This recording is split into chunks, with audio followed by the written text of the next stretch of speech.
2024 की लोकसभा चुनाव प्रचार खत्म हो चुका है और कल अंतिम दिन है जहां 7वें चरण का चुनाव होगा। आज मैं जो हमारा चुनाव प्रचार था 13 अप्रैल से, उसके बारे में कुछ कहना चाहता हूं। हमने 77 दिनों में चुनाव आयोग को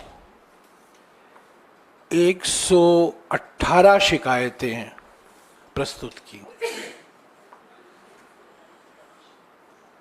ये 118 शिकायतें आचार संहिता का उल्लंघन, रिप्रेजेंटेशन ऑफ पीपल्स एक्ट 1951 का उल्लंघन और सुप्रीम कोर्ट के अनेक निर्णयों का उल्लंघन है। इसकी पूरी जानकारी आपको मिल जाएगी और ये सारा डिटेल हमने एक टेबल भी बनाकर आपको मिल जाएगा अगले 5-10 मिनटों में। पर कुल मिलाकर 117 शिकायतें हैं। इस पर क्या कार्रवाई हुई है, क्या कार्रवाई नहीं हुई है, इसकी भी जानकारी यहां दी गई है। इस 117 शिकायतों में 14 शिकायत सिर्फ निवर्तमान प्रधानमंत्री के खिलाफ है। उत्तर प्रदेश के मुख्यमंत्री के खिलाफ 8 शिकायतें हैं। निवर्तमान गृह मंत्री के खिलाफ 3 शिकायत, बीजेपी अध्यक्ष जेपी नड्डा जी के खिलाफ। ये सब जानकारी आपको मिल जाएगा। मैं कुछ सारांश दे रहा हूं आपको। 117 शिकायतों में से निवर्तमान प्रधानमंत्री के खिलाफ 14 शिकायतें हैं उल्लंघन का। 8 शिकायतें उत्तर प्रदेश के मुख्यमंत्री के खिलाफ हैं, 3 निवर्तमान गृह मंत्री के खिलाफ हैं और बीजेपी अध्यक्ष स्मृति ईरानी, हेमंत बिस्वा शर्मा के खिलाफ भी कुछ शिकायतें हैं। कुल मिलाकर 117 शिकायतें हैं और जहां जहां कार्रवाई हुई है, पर मोटे तौर से मैं कह सकता हूं कि बहुत सारे ऐसे शिकायतें हैं जिस पर कुछ कार्रवाई नहीं हुई। पर इसकी जानकारी मैं आपको देना चाहता हूं कि 13 अप्रैल से लेकर 30 मई तक कांग्रेस पार्टी ने चुनाव आयोग को 117 शिकायतें प्रस्तुत की। चुनाव आयोग का मॉडल कोड ऑफ कॉन्डक्ट का उल्लंघन, रिप्रेजेंटेशन ऑफ पीपल्स एक्ट का उल्लंघन और सुप्रीम कोर्ट के अनेक निर्णयों का उल्लंघन, जिसका हमने ये जिक्र भी किया है। अफसोस की बात है कि निवर्तमान प्रधानमंत्री के खिलाफ, निवर्तमान गृह मंत्री के खिलाफ, उत्तर प्रदेश के मुख्यमंत्री के खिलाफ कोई कार्रवाई, कोई नोटिस नहीं दी गई और ये जानकारी आपको मैं दे दूंगा। दूसरी बात जो मैं कहना चाहता हूं, पिछले 72 दिनों में जब से प्रधानमंत्री ने अपनी चुनाव प्रचार की शुरुआत की थी, पिछले 72 दिनों में हमने प्रधानमंत्री से 272 सवाल पूछे। खड़े हो जाए।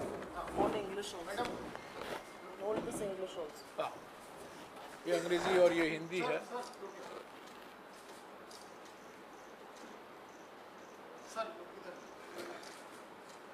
और ये सवाल जब कहीं जाते थे 3 या 4 सवाल हम उनसे पूछा करते थे। तो इस रिपोर्ट का शीर्षक है 72 दिन 272 सवाल, 0 जवाब, भाग मोदी भाग। तो ये सारे सवाल जो हमने उठाए हैं, आखिरी सवाल जो हमने उठाया था जब प्रधानमंत्री होशियारपुर गए थे, निवर्तमान प्रधानमंत्री होशियारपुर गए थे, तो 272 सवाल हमने पूछे हैं, एक जवाब भी नहीं आया है। पर प्रधानमंत्री ने एक चीज तो नोटिस उन्होंने कर ली और उनको थोड़ा बुरा लगा कि एक सवाल के संदर्भ में हमने निवर्तमान शब्द का इस्तेमाल नहीं किया था और उन्होंने कह दिया, देखिए अभी ये हमें निवर्तमान शब्द नहीं इस्तेमाल कर रहे हैं, इसका माने ये है कि हम हार मान गए हैं। वो गलती होगी, एक दिन एक सवाल के संदर्भ में वो निवर्तमान शब्द निकल गया, पर होशियारपुर तक हमने निवर्तमान प्रधानमंत्री शब्द का इस्तेमाल किया है, क्योंकि वो असली बात यह है कि वो निवर्तमान प्रधानमंत्री हैं। तो ये सवाल भी आपको मिल जाएगा। तीसरी बात, कांग्रेस पार्टी का जो अभियान रहा है, जो चुनाव प्रचार रहा है, बड़ा सकारात्मक एजेंडा और नैरेटिव जो तय किया गया है, ये भारत जोड़ो न्याय यात्रा का नतीजा है। पहली बार 23 जनवरी 2024 को राहुल गांधी जी ने गुवाहाटी में हमारे 5 न्याय का कार्यक्रम की घोषणा की थी। नारी न्याय, युवा न्याय, किसान न्याय, श्रमिक न्याय और हिस्सेदारी न्याय। 23 जनवरी को पहली बार राहुल जी ने ये 5 न्याय का कार्यक्रम का जिक्र किया था। 5 फरवरी 2024 को राहुल जी ने रांची में हिस्सेदारी न्याय की बात की और हिस्सेदारी न्याय को लेकर क्या हमारे 5 गारंटियां हैं उसका उन्होंने जिक्र किया। 13 फरवरी को अंबिकापुर में कांग्रेस अध्यक्ष मल्लिकार्जुन खड़गे जी और राहुल जी दोनों ने किसान न्याय को लेकर जो हमारे 5 गारंटियां हैं, एमएसपी को लेकर, कर्जा माफ गारंटी को लेकर जो 5 गारंटियां हैं उनकी घोषणा की। ये 13 फरवरी 2024 को। तब 7 मार्च 2024 को बांसवाड़ा में कांग्रेस अध्यक्ष मल्लिकार्जुन खड़गे जी और राहुल जी ने युवा न्याय को लेकर जो हमारे 5 गारंटियां हैं उसकी उन्होंने घोषणा की। 12 मार्च को नंदुरबार में राहुल जी ने कांग्रेस पार्टी के आदिवासी संकल्प, 5 सूत्री आदिवासी संकल्प, आदिवासी न्याय संकल्प की घोषणा की। 13 तारीख को धूले में राहुल जी ने नारी न्याय को लेकर, जहां उन्होंने कहा कि हर गरीब परिवार के एक महिला को हर साल 1 लाख रुपया सीधा उनके खाते में भेजा जाएगा, वो धूले में 13 मार्च को उसकी घोषणा की गई। 14 मार्च को नासिक में, जहां हमारे शरद पवार साहब भी मौजूद थे, शिवसेना के नेता भी मौजूद थे, नासिक के एक मंडी में राहुल जी ने किसान न्याय को लेकर फिर से जो हमारी गारंटियां हैं उन्होंने दोहराया और अंत में 16 मार्च को कांग्रेस अध्यक्ष मल्लिकार्जुन खड़गे जी ने बेंगलुरु में श्रमिक न्याय को लेकर जो हमारे 5 गारंटियां हैं उसकी उन्होंने घोषणा की। तो आप देख सकते हैं 23 जनवरी से लेकर 16 मार्च तक कांग्रेस पार्टी ने 5 न्याय 25 गारंटी का कार्यक्रम हमारे देश की जनता के सामने रखा, जो हमारे घोषणा पत्र न्याय पत्र में शामिल किया गया था। चौथी बात, 29 अप्रैल पाटन से गुजरात से राहुल जी अपने सार्वजनिक सभाओं में भारत, ये है भारत का संविधान,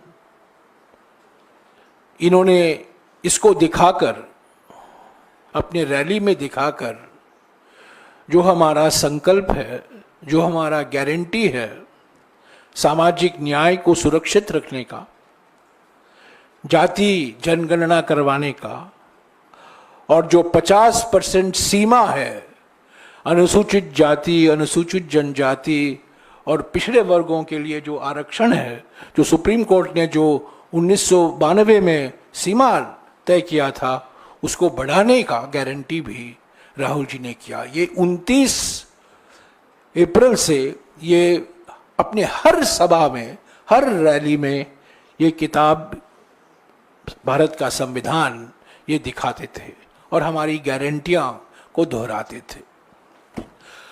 तो हम समझते हैं कि हमारे चुनाव प्रचार के कारण, हमारे 5 न्याय 25 गारंटी के कारण, और जो हमने प्राथमिकता संविधान को सुरक्षित रखने के लिए जो हमने, हमारे कांग्रेस अध्यक्ष ने, राहुल जी ने, प्रियंका जी ने बार बार इसको दोहराया, हम समझते हैं कि यही वजह है कि इंडिया गठबंधन को स्पष्ट और निर्णायक बहुमत जरूर मिलेगा 4 तारीख को। मैं अभी, मेरे 2 सहयोगी पवन खेरा जी हैं और सुप्रिया श्रीनाथ जी हैं, मीडिया और पब्लिसिटी को लेकर जो हमारा एक समग्र मीडिया और पब्लिसिटी अभियान था वो पवन जी आपको बताएंगे।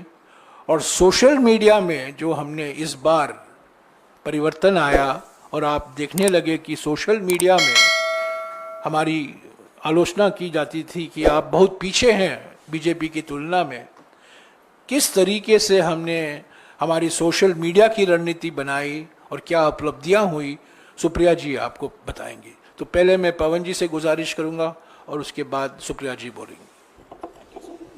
धन्यवाद जयराम जी।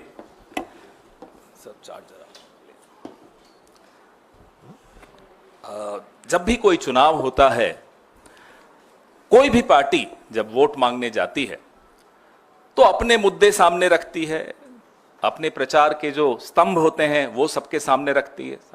ये हमारा एजेंडा है, ये हमारा नैरेटिव है, ये हमारी नीतियां रहेंगी। और जो सत्तारूढ़ दल है वो बताता है कि ये हमारा ट्रैक रिकॉर्ड है, 10 साल या 5 साल हमने ये किया और ये नहीं कर पाए तो इस कारण से नहीं कर पाए, आने वाले वक्त में अगले 5 साल में हम ये करके दिखाएंगे। तो कांग्रेस पार्टी न से न्याय पे हमने अपना प्रचार अडिग रखा। जैसा कि जयराम जी ने अभी आपको बताया, हमने नारी न्याय, किसान न्याय, युवा न्याय, ऐसे 5 न्याय हमने आपके सामने रखे, देश के सामने रखे। और हमारे जो प्रधानमंत्री हैं, जिनको जयराम जी निवर्तमान कहते हैं, थोड़े दिनों में भूतपूर्व कहेंगे, प्रधानमंत्री जी ने और उनकी पार्टी ने म से अपना प्रचार रखा। मंदिर, मंगलसूत्र, मछली, मटन, मुसलमान, महात्मा, मेडिटेशन। मुजरा बीच में आया था, माफ करिएगा, मुजरा भी बीच में आ गया था। अब आप लोगों की चैनल्स पे मेडिटेशन बताया मैंने। अब वो ध्यान लगाने चले गए, जाना भी चाहिए। पूरे 10 साल ध्यान भटकाया जिस आदमी ने, अब वो ध्यान लगाने चले गए। और ऐसा लाइव ध्यान, कभी लाइव मेडिटेशन सुनी आपने? 9 कैमरा लगे हुए, अलग अलग पोज दिखाए जा रहे हैं। मछली पकड़ने पर पाबंदी लगा दी 3 दिन। 3000 पुलिस वाले रक्षा में खड़े हो गए उनकी। पर्यटक नहीं आएंगे। जितने भी समुद्र की तरफ खिड़कियां या दरवाजे होटलों के खुलते हैं, वो कमरे खाली।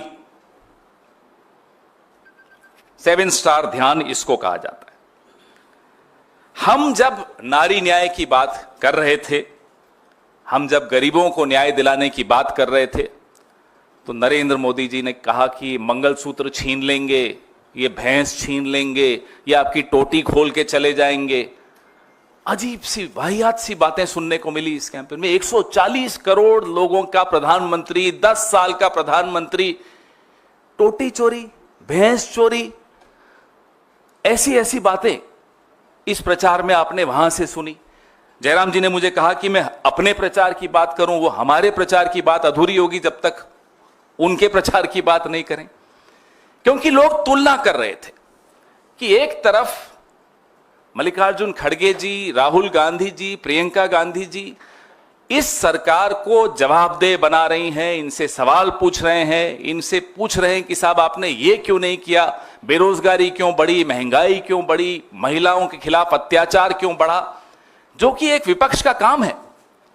हम 5 साल लगातार ये सवाल पूछते आए, और लेकिन जब हम अपनी विजन, अपने जवाब सामने रख रहे हैं, तब भी हम वो सवाल दोहराएंगे। ये अपेक्षा हमसे लोग रखते हैं, इसलिए हम पूछ रहे थे। लेकिन उस वक्त प्रधानमंत्री जी क्या कर रहे थे, वो आपने देखा। जो प्रधानमंत्री की भाषा थी, कुछ वक्त के लिए तो हमारे सुप्रिया जी के जो काउंटर पार्ट हैं अमित मालवीय जी, वो घबरा गए कि मेरी नौकरी खतरे में आ गई, मोदी जी तो ट्रोल बन गए।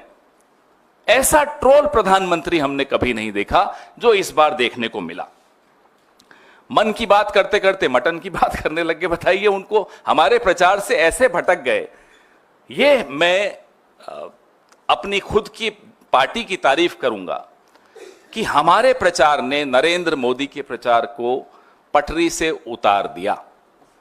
अपनी बात वैसे कुछ कहने लायक उनके पास था भी नहीं, अगर होता तो कह देते। अपनी बात उनकी कुछ नहीं थी। कल परसों खड़गे साहब ने बताया आपको प्रेस वार्ता के जरिए कितनी बार उन्होंने मोदी का नाम लिया, और कितनी बार कांग्रेस का नाम लिया, कितनी बार राहुल जी का नाम लिया, बीच बीच में नेहरू जी का भी नाम लिया। लेकिन देश को यह नहीं बताया कि आपने किया, आप करने क्या वाले हैं।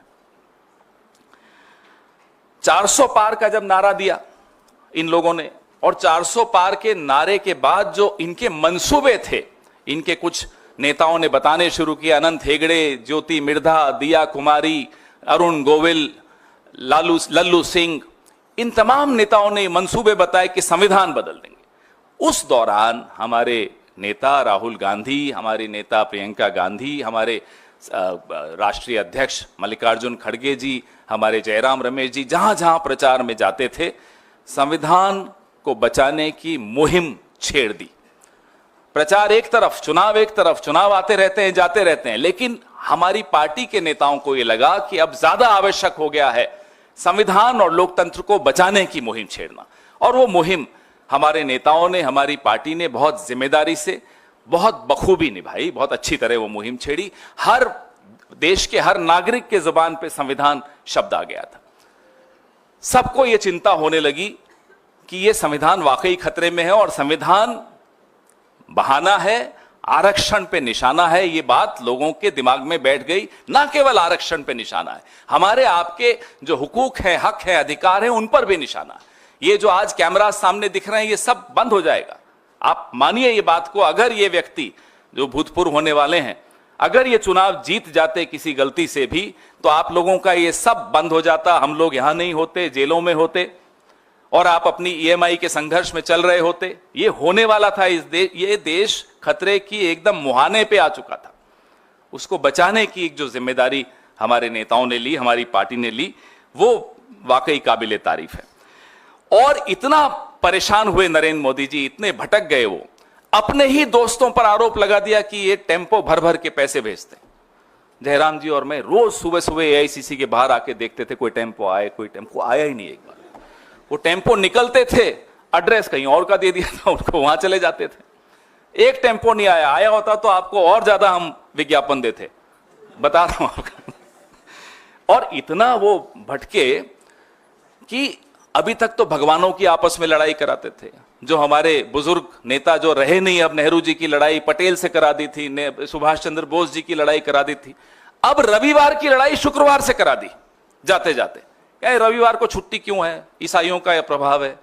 अरे प्रधानमंत्री जी 10 साल हो गए आपको, ये मुद्दे हैं आपके पास कि रविवार को छुट्टी होनी चाहिए या नहीं होनी चाहिए। वो जब बोल रहे थे उस दिन सोमवार था, उससे एक दिन पहले छुट्टी ली थी उन्होंने, प्रचार नहीं किया था। जयराम जी ने ट्वीट किया था कि आज प्रचार नहीं कर रहे। तो मैं आपको बताने की कोशिश कर रहा हूं कि कैसे उनका प्रचार भटक गया और कैसे डिरेल हो गया, जिसको इंग्लिश में कहते हैं। जाते जाते उन्होंने एक और बात ज्ञान की कर दी। ज्ञान के तो वो सागर है, एंटायर पॉलिटिकल साइंस है। बोले कि बापू को कोई जानता ही नहीं था, पिक्चर बनी तब से जानते थे। मोदी जी आप पर 100 पिक्चरें बन जाए ना, आपको लोग भूल जाएंगे। ये आप लिख कर ले लीजिए, आपको पिक्चरें भी अब नहीं बचा पाएंगी। जो लेगेसी है, जो आप विरासत छोड़कर जा रहे हैं इस लोकतंत्र के लिए, उसको लोग भुलाने की कोशिश करेंगे, आने वाली पीढ़ियां भूलने की कोशिश करेंगी। यह स्थिति है। जर्मनी में एक शासक था, उसको लोग भुलाते हैं। आप जर्मनी में जाइए, उसका नाम ले लीजिए, वो बड़ी, उनका चेहरे का हाव भाव बदल जाते हैं, उनको शर्म आ जाती है। यही हालत इस देश में नरेंद्र मोदी जी की होने वाली है, विश्व में नरेंद्र मोदी जी की होने वाली। आने वाले 4 जून को हम फिर आपसे मिलेंगे और पूरे इन ऑल ह्यूमिलिटी हम आपको कह रहे हैं, विनम्रता के साथ कह रहे हैं, आप लोगों ने बहुत गर्मी में झेला, बहुत मेहनत की, बहुत पसीना बहाया, आपकी भी मेहनत कामयाब होगी। लोकतंत्र जीतेगा, इंडिया गठबंधन की सरकार बनेगी। बहुत बहुत धन्यवाद। शुक्रिया।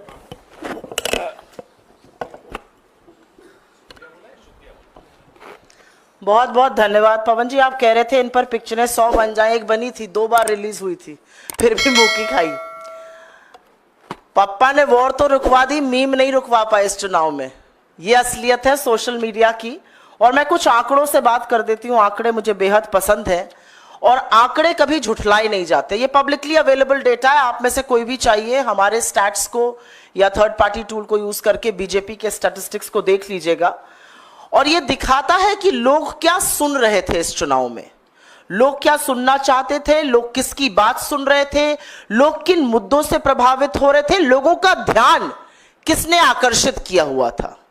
मैं आपको पहले डेटा देती हूं YouTube का, क्योंकि मेरा मानना है और तमाम लोगों का भी मानना है कि सोशल मीडिया के जितने भी प्लेटफॉर्म्स थे उसमें सबसे जरूरी प्लेटफॉर्म इस बार YouTube था, क्योंकि वीडियो की बहुत खपत थी और YouTube जिस तरह से गूगल लोडेड आता है बहुत बहुत ज्यादा प्रचलित था।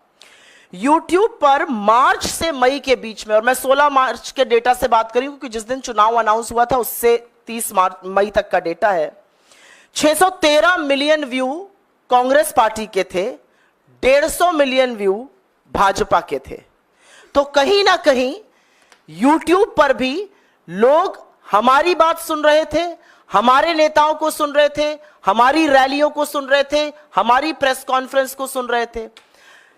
इसमें एक बड़ा इंटरेस्टिंग डेटा ये है, और YouTube का डेटा देने के पहले मैं एक और डेटा दे देती हूं, इंस्टाग्राम का डेटा।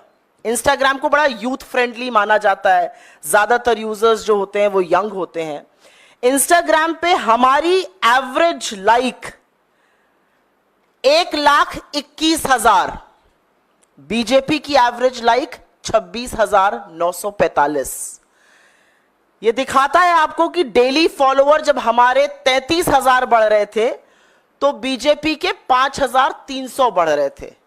तो कहीं ना कहीं जो युवा देश है, जो यंग है, जो इस चुनाव का निर्धारण करेंगे, जो निर्णय करेंगे कि सरकार किसकी बनेगी, वो कांग्रेस की बात सुन रहा था, कांग्रेस के नेताओं की बात सुन रहा था, कांग्रेस का नैरेटिव सुन रहा था, कांग्रेस के उठाए मुद्दों की बात सुन रहा था।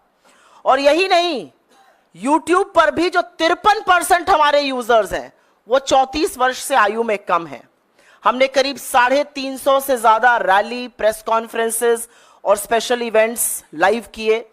हमारे इंप्रेशंस ट्विटर पे जबरदस्त उसमें बढ़त हुई। एवरेज लाइक हमारे ट्विटर पे बीजेपी से कई गुना ज्यादा है।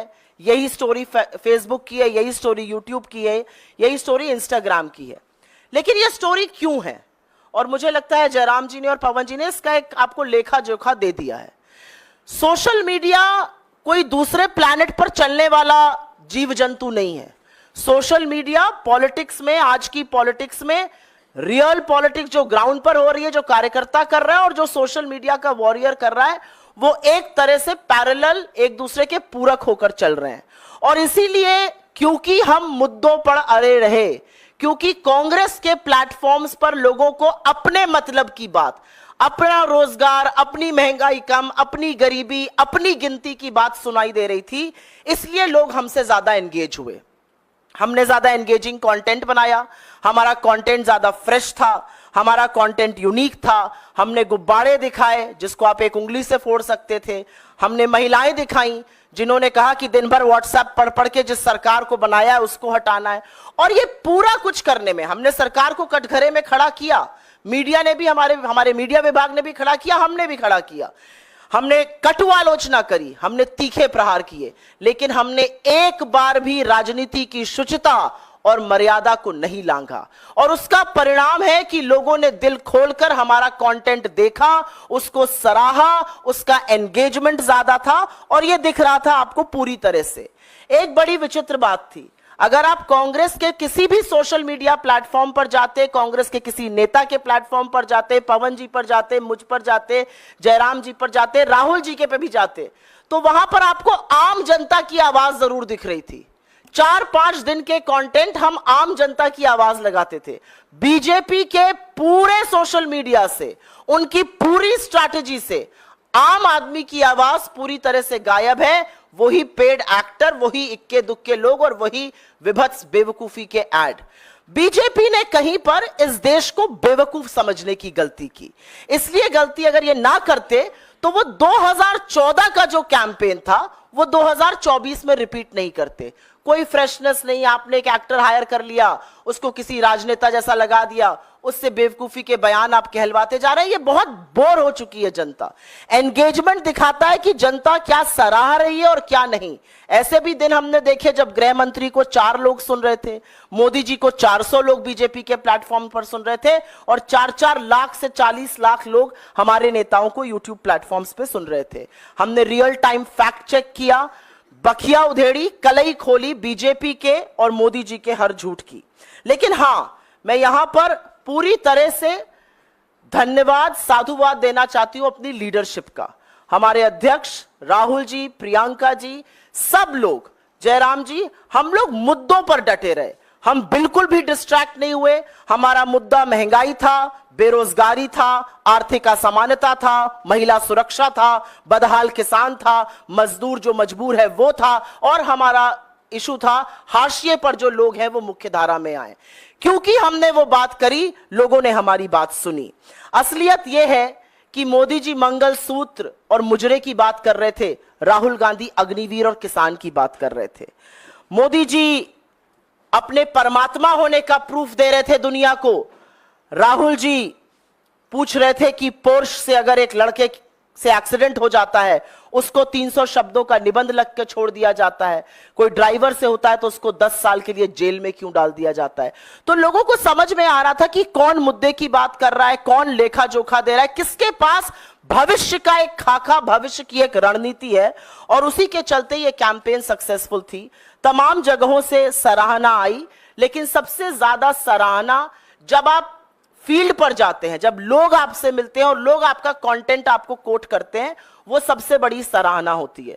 मेरा अपना मानना है कि पूरी टीम ने मिलकर काम किया। Social media department, media department, हमारा वॉर रूम, राहुल जी की जो कम्युनिकेशन टीम है, हम सब ने मिलकर काम किया और एक अच्छा नैरेटिव तय किया। और असलियत यह है कि 2024 के चुनाव का नैरेटिव कांग्रेस पार्टी ने, कांग्रेस की लीडरशिप ने तय किया और मजबूर किया मोदी जी को। और उसी से घबराकर, उसी से बौखलाकर वो ऊल जलूल बात करने लगे। लेकिन ये देश जो बेरोजगारी से, महंगाई से, आर्थिक असमानता से जूझ रहा है, ये बिल्कुल मूड में नहीं था आपकी बात सुनने के लिए। इसके पास आपके जुमलों के लिए वक्त नहीं है। इस देश ने बड़े तरीके से वोट डालकर अपना मत दे दिया है। मैं आज ही उत्तर प्रदेश से लौटी हूं और पुनः वापस जा रही हूं अपना वोट डालने, और दावे के साथ कह सकती हूं, चौंकाने वाले प्रमाण आपको, जिसको तथाकथित बीजेपी का गढ़ कहा जाता है, वहां से आने वाले हैं। और इसलिए आ रहे हैं क्योंकि लोगों को एक उम्मीद, लोगों को एक भरोसा, लोगों को एक आशा हो चुकी है हमारा प्रचार प्रसार, हमारा कैंपेन, हमारी लीडरशिप की बात सुनकर, कि एक नेता सामने ऐसा है जो आंख में आंख डालकर आपसे सच बात कर रहा है, जिसको स्क्रिप्टेड इंटरव्यूज की, जिसको धनबल की, जिसको एजेंसी की, जिसको 80-80 इंटरव्यू की जरूरत नहीं है। वो सीधे आपसे बात कर रहा है। उसने एक भी इंटरव्यू नहीं किया, 80 इंटरव्यू साहब ने किए, एक भी नैरेटिव नहीं बना पाए। नैरेटिव बनाना तो दूर, अपनी मिट्टी पलीद खूब की, अपने आप को अजीबोगरीब बातें कहकर, गरीब हो जाए सब क्या कहकर, परमात्मा का स्वरूप बनाकर, मुजरे की बात करके, लोगों के सवालों को कचड़ा कहकर।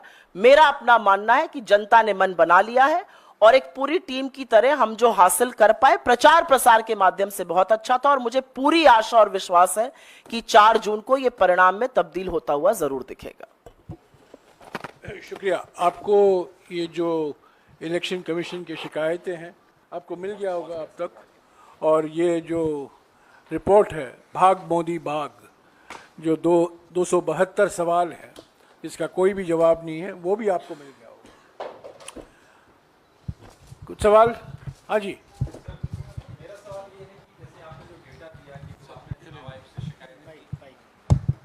क्या कुछ ऐसे इसका भी डेटा है कि कितने बार चुनाव आयोग ने आप लोगों को नोटिस जारी किया या उनको नोटिस जारी किया, उस पर एक्शन हुआ हो?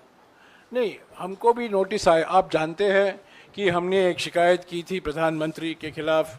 उस संदर्भ में उन्होंने प्रधानमंत्री को तो नोटिस नहीं भेजा, राहुल जी को भी नहीं भेजा, पर राहुल जी निशाना तो थे, पर खरगे जी को नोटिस आया और वहाँ नड्डा जी को नोटिस गया। पर जो हमारी शिकायत थी, जो 14 हमने प्रधानमंत्री, व्यक्तिगत रूप से हमने प्रधानमंत्री की भाषा के खिलाफ और उनके चुनाव प्रचार के खिलाफ जो हमने शिकायत की थी, उस पर कोई उन्होंने कार्रवाई नहीं की। अफसोस के साथ कहना पड़ता है, हम बार बार हर हफ्ते हम चुनाव आयोग से मिला करते थे और हम उनसे गुजारिश करते थे कि इस पर कार्रवाई हो, पर अफसोस की बात है कि 117 टोटल, कुल मिलाकर 117 शिकायतें हैं, उनमें से 14 सीधे प्रधानमंत्री से जुड़े हुए।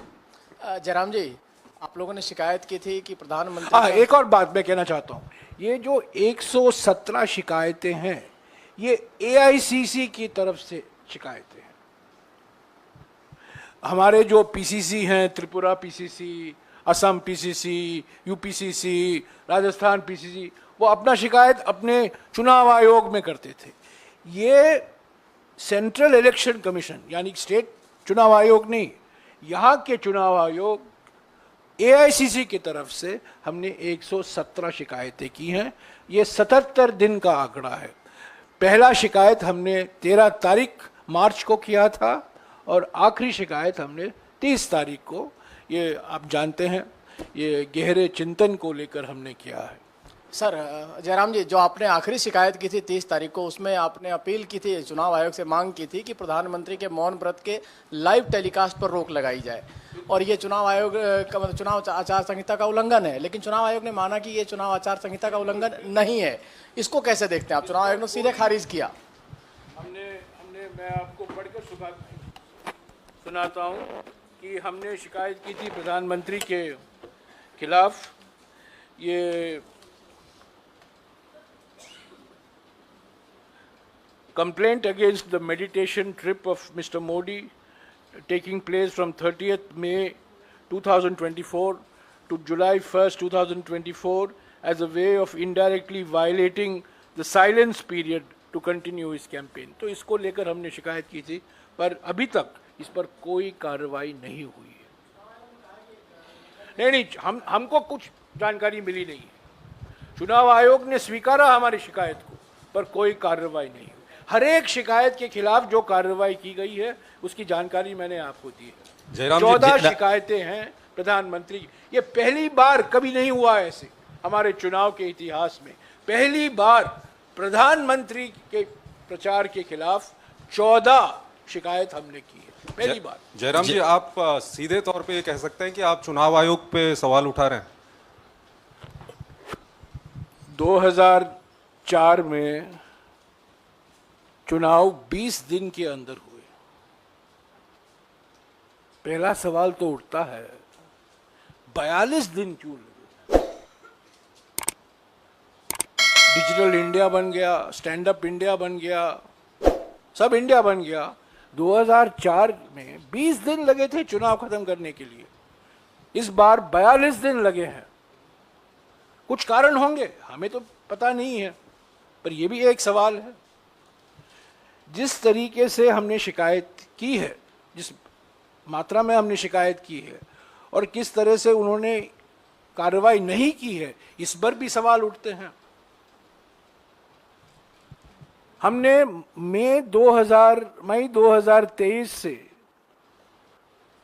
चुनाव आयोग से टाइम मांगा था वीवीपैट को लेकर, उस पर भी चुप्पी थी, हम मिल नहीं पाए।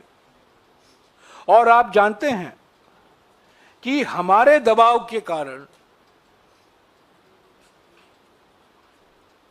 चुनाव आयोग ने जो जानकारी उनको देना चाहिए था, जब चुनाव खत्म होता है 1 दिन के अंदर या 2 दिन के अंदर, पहले चरण की जानकारी 11 दिन के बाद उन्होंने दिया, आप जानते हैं, और सुप्रीम कोर्ट को भी कहना पड़ा। तो कई सवाल उठते हैं चुनाव आयोग के व्यवहार पर। चुनाव आयोग एक संवैधानिक संस्था है, हम चुनाव आयोग का बहुत सम्मान करते हैं, पर अफसोस की बात है कि इस बार निष्पक्षता हमें दिखाई नहीं दिया। सुप्रिया जी, एक सवाल इधर से है। सुप्रिया जी, आज कुछ जगहों पे ये खबर छपी है कि आपके शायद संज्ञान में आया होगा कि गार्जियन अखबार ने ये खबर लिखी है कि सोशल मीडिया प्लेटफॉर्म पे अपोजिशन के रीच को रेस्ट्रिक्ट करने के लिए इस पूरी चुनावी प्रक्रिया के शुरू होने से पहले सरकार ने या तो कोई डील किया या उनको दबाव में लाया। बावजूद इसके जो परफॉर्मेंस आप लोगों का रहा और ये जो खबर आई है, इसको लेकर आप क्या कहें? मैं सबसे पहले तो ये कहूंगी कि मुझे गार्जियन अखबार की खबर का जो संज्ञान है वो मिला सवेरे। मैं ना इसका खंडन कर सकती हूँ ना इसकी पुष्टि कर सकती हूँ, क्योंकि मेरे पास ऐसे कोई सबूत नहीं है। लेकिन असलियत यह है कि जो सप्रेशन होता है विपक्षी नेताओं के सोशल मीडिया अकाउंट्स के साथ, विपक्ष के सोशल मीडिया अकाउंट्स के साथ, वो पूरी तरह से साफ दिखता है। लेकिन उसके बावजूद भी अगर हम 5-5, 6-6 गुना हमारे इंप्रेशंस, हमारी रीच, हमारे व्यूज बीजेपी से कहीं बेहतर है, जबकि हमारे फॉलोअर्स उनसे कम है, क्योंकि हमारे रियल फॉलोअर्स हैं, हमारे बॉट्स नहीं है, तो ये अपने आप में एक कहानी बयां करता है। इसमें कोई दुरेज नहीं है मुझे कहने का कि विपक्ष के तमाम जो अच्छे अकाउंट्स थे, जो अकाउंट्स हमारे समर्थकों के थे, जो हमारी पार्टी का हिस्सा भी नहीं है, जो वॉलंटियर्स होते हैं, उनको सस्पेंड करने का, उनको अकाउंट रिस्ट्रिक्ट करने का, उनको इंडिया में बैन करने का लगातार इस सरकार ने काम किया। और सिर्फ इसलिए किया क्योंकि कोई किसानों की बात कर रहा था, कोई लोकतंत्र की बात कर रहा था, कोई कॉन्स्टिट्यूशन की बात कर रहा था। मेरे पास खुद मेल आया ट्विटर से और उसमें था कि मैंने कुछ कॉन्स्टिट्यूशन पे बोला था, उन्होंने कहा आप इस पे नहीं बोल सकते, आपको ये रिस्ट्रिक्ट है। मैंने नहीं हटाया, वो आपको रिस्ट्रिक्ट करनी है रीच, मेरी रीच रिस्ट्रिक्ट करिए। पर मेरा अपना मानना है कि जिस तरह से सरकार दखल अंदाजी करती है, जिस तरह से सरकार सोशल मीडिया प्लेटफॉर्म्स को मैनिपुलेट करने का, जिस तरह से ministry of IT and information लिखती है चिट्ठियां इन प्लेटफॉर्म्स को, वो किसी से छुपा हुआ नहीं है। और वो कई बार उन्होंने खुलकर सामने आकर भी कहा है कि ऐसा ऐसा लिख कर आया है, हम इससे सहमत नहीं है, लेकिन क्योंकि सरकार की ओर से लिख के आया है हमें इस अकाउंट को बैन करना पड़ रहा है। लेकिन उसके बावजूद भी अगर हम इतना अच्छा परफॉर्म कर रहे हैं तो कुछ तो हमने अच्छा किया होगा।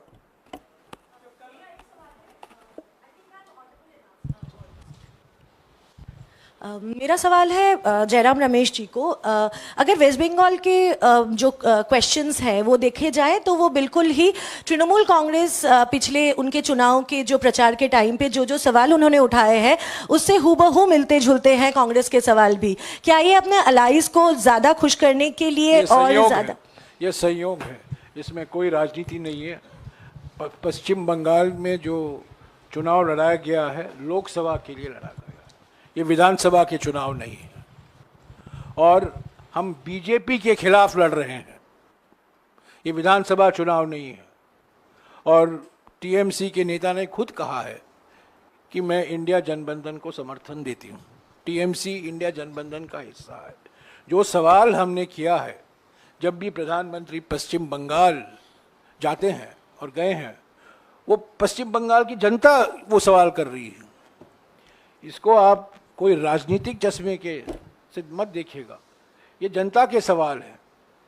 और जो भेदभाव हुआ है पश्चिम बंगाल सरकार के खिलाफ, वो भेदभाव पश्चिम बंगाल की जनता के साथ हुआ है, इसीलिए हमने ये मुद्दे उठाए हैं। मैं जानता हूं आपके प्रश्न के पीछे क्या मायने हैं पर इसीलिए मैं आपको कह रहा हूं, ये किसी एक पार्टी के पक्ष के लिए नहीं है। पर यह बात सही है कि ये सवाल टीएमसी भी उठा रही है, और ये सवाल कुछ बीजेपी के नेता ने भी उठाया है पश्चिम बंगाल में, क्यों हमारे खिलाफ भेदभाव किया जा रहा है। तो ये पश्चिम बंगाल के सवाल पश्चिम बंगाल की जनता की चिंता है, इसीलिए हमने उठाया। कल राहुल गांधी ने एक वीडियो जारी किया था और उसमें उन्होंने ये अपील की है कि अंतिम समय तक पोलिंग बूथ और स्ट्रांग रूम पर नज़र बनाए रखें। तो क्या गड़बड़ी के आसार नज़र आ रहे हैं, इसके पीछे क्या देखते हैं आप? मुझे लगता है कैंपेन खत्म करने के बाद राहुल जी ने पूरे देश में हर प्रांत में, कितने शहरों में, कितनी कंस्टिट्यूएंसीज में जाकर कैंपेन किया है। और हम लोगों में से हम सब लोग किन्हीं किन्हीं रैलीज में वहां पर रहे, और जिस तरह से जन सैलाब और एक सुनामी हमने देखी है, मुझे लगता है उनका वीडियो जो था, उसका जो पहला अंश था, वो लोगों को, कांग्रेस के कार्यकर्ताओं को, इंडिया गठबंधन के कार्यकर्ताओं का साधुवाद करते हुए था। और उन्होंने बिल्कुल सही कहा कि आप लोग मुस्तैदी से डटे रहिएगा और ईवीएम पर नजर रखिएगा, पोलिंग पर आखिरी दम तक रहिएगा जब तक काउंटिंग हो रही है। इसमें कहने में क्या दिक्कत है? लोगों के मन में संशय तो है ही ईवीएम को, तो अपने कार्यकर्ताओं को एड्रेस कर रहे हैं, इसमें तो मुझे नहीं लगता कोई कंट्रोवर्सी, ऐसा कोई सवाल आना चाहिए।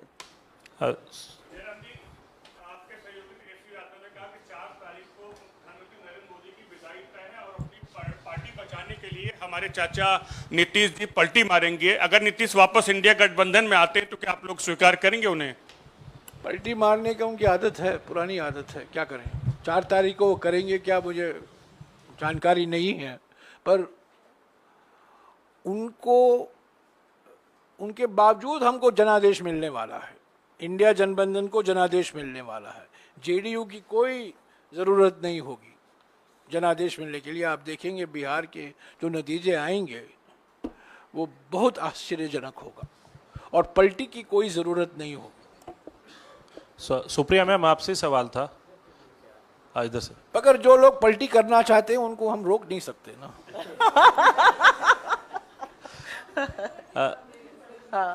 सुप्रिया मैम, आपने पूरा डेटा एनालाइज कर लिया, किस ये डेटा हम आपके साथ साझा भी कर नहीं, वही मैं कह रहा हूँ, आपने एनालाइज ये भी कर लिया कि किस एज ग्रुप ने देखा, कितना देखा, रीच भी कर ली।